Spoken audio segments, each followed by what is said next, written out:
Chapter 29. Of the Proceedings of Nicholas, and certain internal divisions in the company of Mr. Vincent Crummles.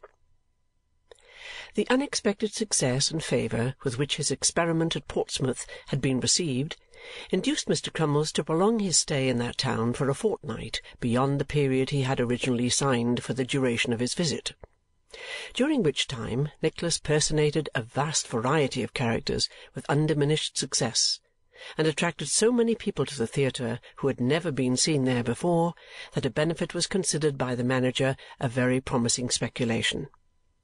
Nicholas assenting to the terms proposed, the benefit was had, and by it he realized no less a sum than £20. Possessed of this unexpected wealth, his first act was to enclose to honest John Brody the amount of his friendly loan, which he accompanied with many expressions of gratitude and esteem and many cordial wishes for his matrimonial happiness.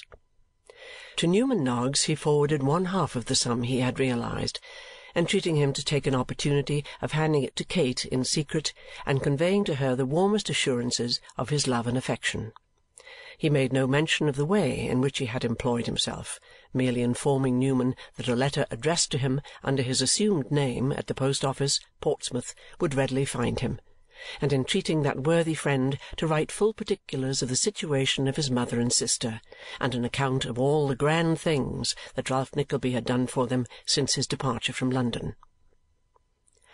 "You are out of spirits," said Smike on the night after the letter had been dispatched.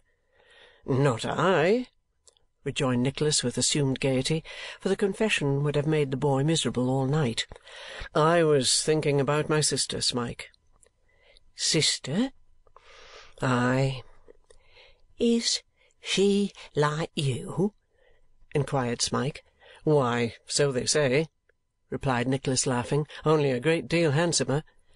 "She must be very beautiful," said Smike, after thinking a little while with his hands folded together and his eyes bent upon his friend. "Anybody who didn't know you as well as I do, my dear fellow, would say you were an accomplished courtier," said Nicholas. "I don't even know what that is," replied Smike, shaking his head. "Shall I ever see your sister?"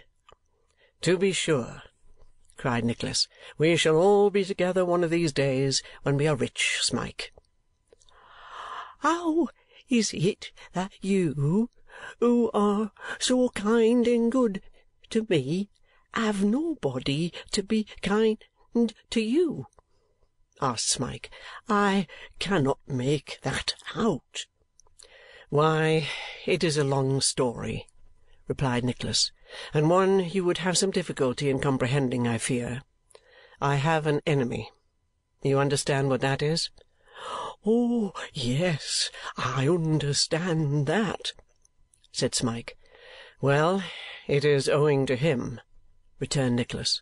"He is rich and not so easily punished as your old enemy, Mr. Squeers. He is my uncle, but he is a villain and has done me wrong." "Has he, though?" asked Smike, bending eagerly forward. "What is his name? Tell me his name." "Ralph Nickleby." "Ralph Nickleby," repeated Smike. "Ralph. I'll get that name by heart." He had muttered it over to himself some 20 times when a loud knock at the door disturbed him from his occupation. Before he could open it, Mr. Folair, the pantomimist, thrust in his head.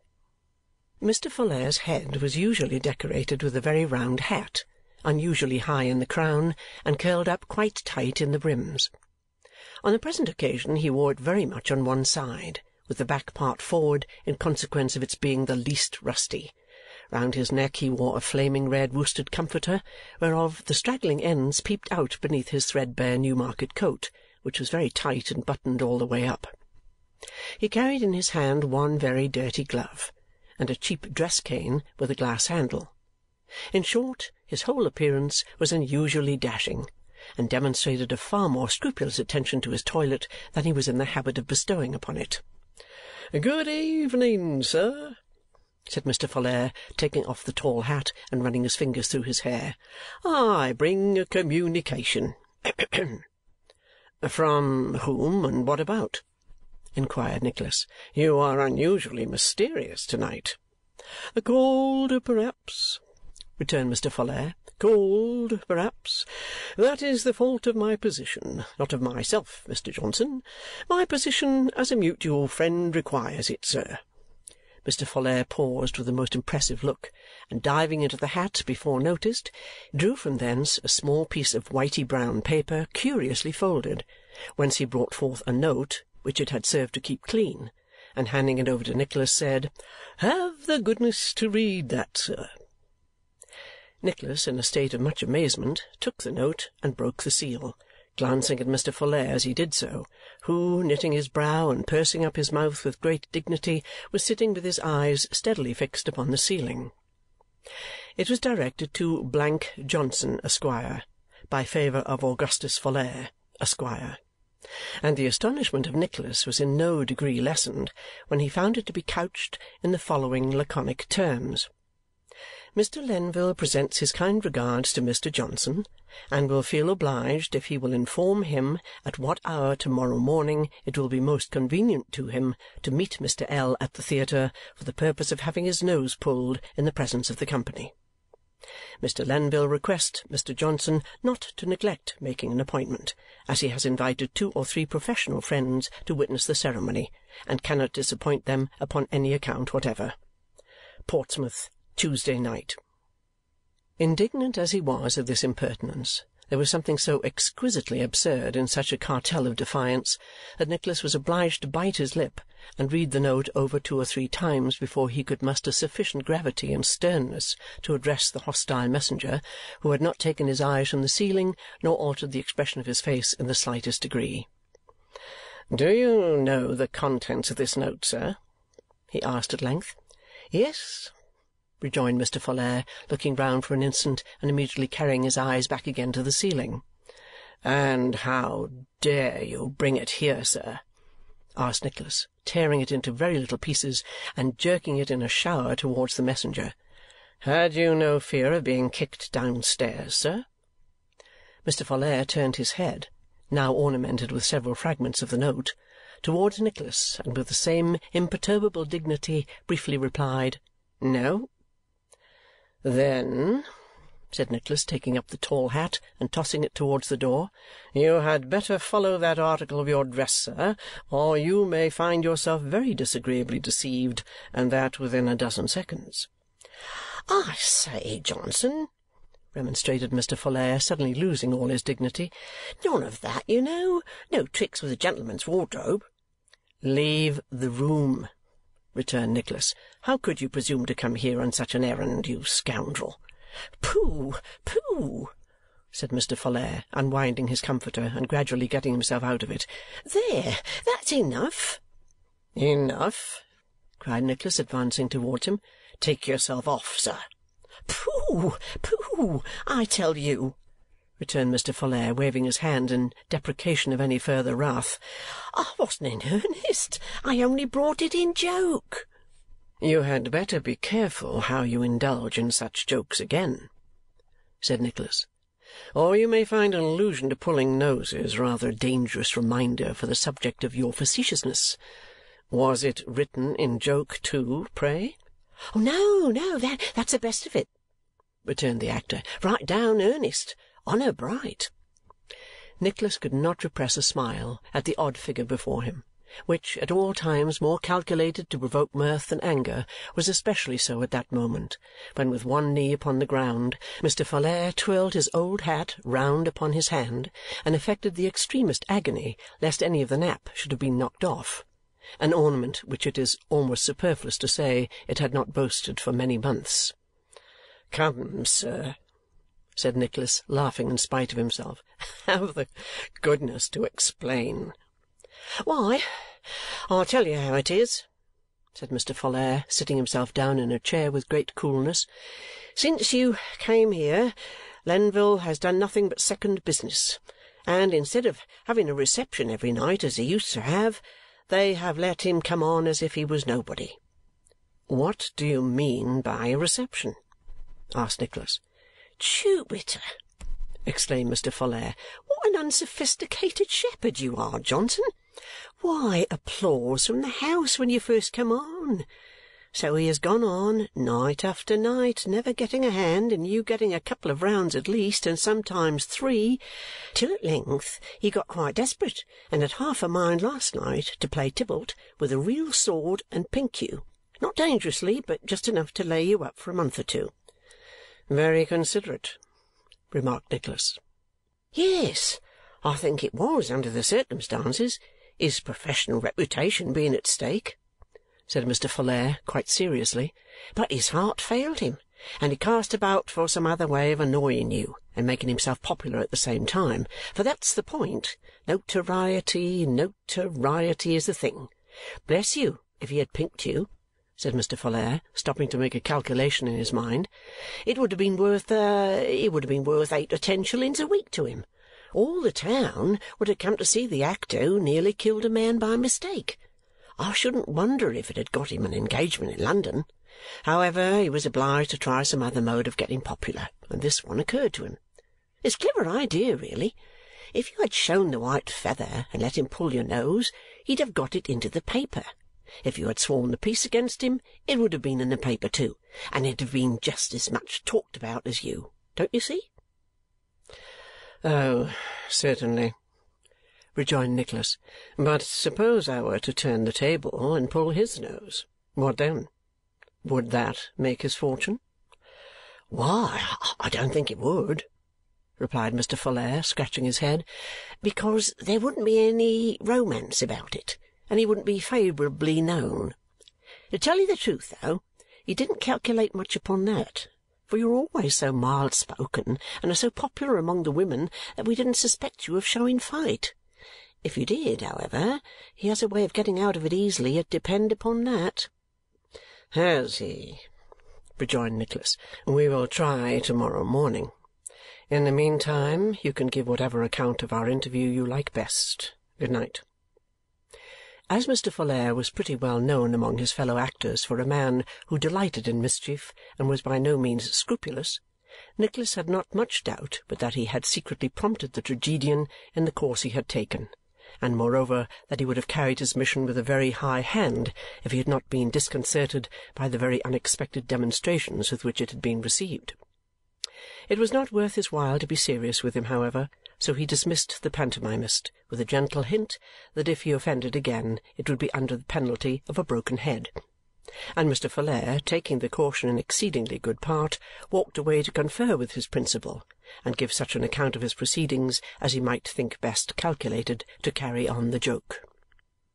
He had no doubt reported that Nicholas was in a state of extreme bodily fear, for when that young gentleman walked with much deliberation down to the theatre next morning at the usual hour, he found all the company assembled in evident expectation, and Mr. Lenville, with his severest stage face, sitting majestically on a table, whistling defiance. Now the ladies were on the side of Nicholas, and the gentlemen, being jealous, were on the side of the disappointed tragedian, so that the latter formed a little group about the redoubtable Mr. Lenville, and the former looked on at a little distance in some trepidation and anxiety. On Nicholas stopping to salute them, Mr. Lenville laughed a scornful laugh and made some general remark touching the natural history of puppies. "Oh," said Nicholas, looking quietly round, "are you there?" "Slave!" returned Mr. Lenville, flourishing his right arm and approaching Nicholas with a theatrical stride. But somehow he appeared just at that moment a little startled, as if Nicholas did not look quite so frightened as he had expected, and came all at once to an awkward halt, at which the assembled ladies burst into a shrill laugh. "Object of my scorn and hatred," said Mr. Lenville, "I hold ye in contempt." Nicholas laughed, in very unexpected enjoyment of this performance, and the ladies, by way of encouragement, laughed louder than before, whereat Mr. Lenville assumed his bitterest smile and expressed his opinion that they were minions. "But they shall not protect ye," said the tragedian, taking an upward look at Nicholas, beginning at his boots and ending at the crown of his head, and then a downward one, beginning at the crown of his head and ending at his boots, which two looks, as everybody knows, express defiance on the stage. "They shall not protect ye, boy."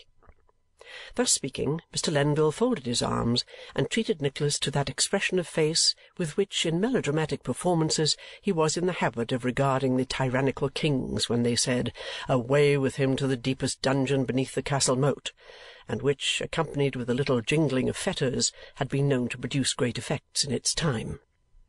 Whether it was the absence of the fetters or not, it made no very deep impression on Mr. Lenville's adversary, however, but rather seemed to increase the good humour expressed in his countenance, in which stage of the contest one or two gentlemen who had come out expressly to witness the pulling of Nicholas's nose grew impatient, murmuring that if it were to be done at all, it had better be done at once, and that if Mr. Lenville didn't mean to do it, he had better say so and not keep them waiting there. Thus urged, the tragedian adjusted the cuff of his right coat-sleeve for the performance of the operation and walked in a very stately manner up to Nicholas, who suffered him to approach to within the requisite distance, and then, without the smallest discomposure, knocked him down.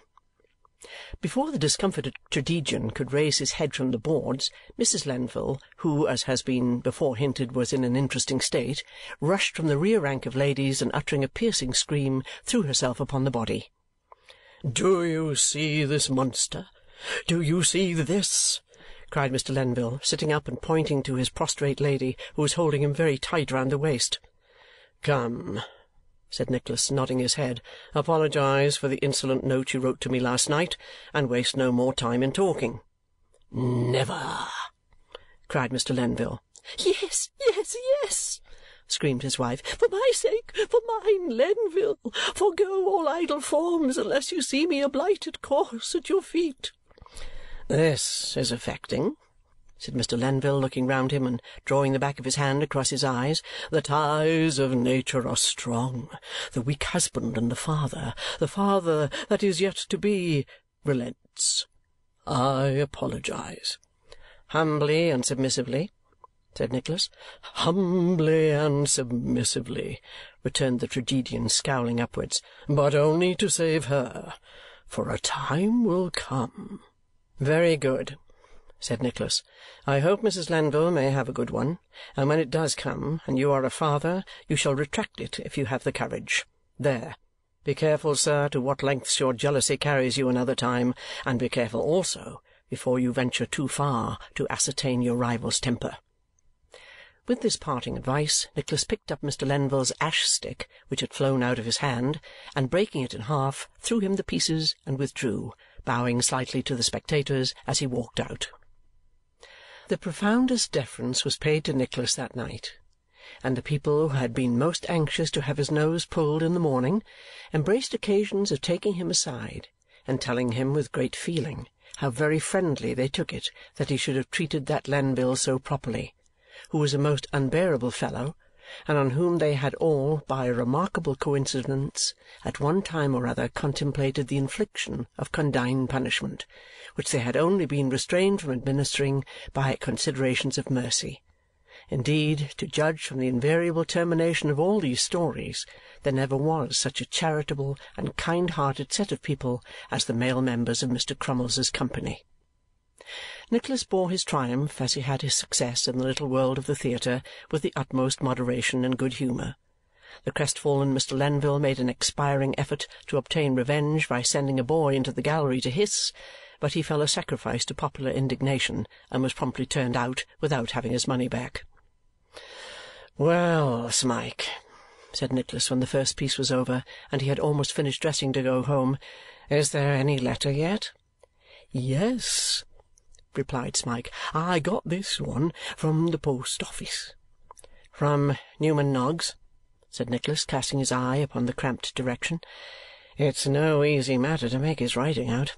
Let me see. By dint of poring over the letter for half an hour, he contrived to make himself master of the contents, which were certainly not of a nature to set his mind at ease. Newman took upon himself to send back the £10, observing that he had ascertained that neither Mrs. Nickleby nor Kate was in actual want of money at the moment, and that a time might shortly come when Nicholas might want it more. He entreated him not to be alarmed at what he was about to say. There was no bad news. They were in good health, but he thought circumstances might occur, or were occurring, which would render it absolutely necessary that Kate should have her brother's protection. And if so, Newman said, he would write to him to that effect, either by the next post or the next but one. Nicholas read this passage very often, and the more he thought of it, the more he began to fear some treachery upon the part of Ralph. Once or twice he felt tempted to repair to London at all hazards without an hour's delay, but a little reflection assured him that if such a step were necessary, Newman would have spoken out and told him so at once. "At all events, I should prepare them here for the possibility of my going away suddenly," said Nicholas. "I should lose no time in doing that." As the thought occurred to him, he took up his hat and hurried to the green-room. "Well, Mr. Johnson," said Mrs. Crummles, who was seated there in full regal costume, with the phenomenon as the maiden in her maternal arms. "Next week for Ryde, then for Winchester, then for—" "I have some reason to fear," interrupted Nicholas, "that before you leave here, my career with you will have closed."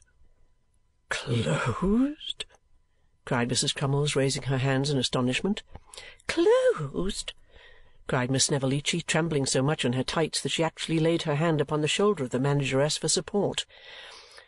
"Why, you don't mean to say he's going?" exclaimed Mrs. Grudden, making her way towards Mrs. Crummles. "Hoity-toity nonsense!" The phenomenon, being of an affectionate nature and moreover excitable, raised a loud cry, and Miss Belvawney and Miss Bravassa actually shed tears. Even the male performers stopped in their conversation and echoed the word "going," although some among them, and they had been the loudest in their congratulations that day, winked at each other as though they would not be sorry to lose such a favoured rival, an opinion indeed which the honest Mr. Folair, who was ready dressed for the savage, openly stated in so many words to a demon with whom he was sharing a pot of porter. Nicholas briefly said that he feared it would be so, although he could not yet speak with any degree of certainty, and getting away as soon as he could, went home to con Newman's letter once more and speculate upon it afresh. How trifling! All that had been occupying his time and thoughts for many weeks seemed to him during that sleepless night, and how constantly and incessantly present to his imagination was the one idea that Kate, in the midst of some great trouble and distress, might even then be looking, and vainly too, for him. Chapter 29.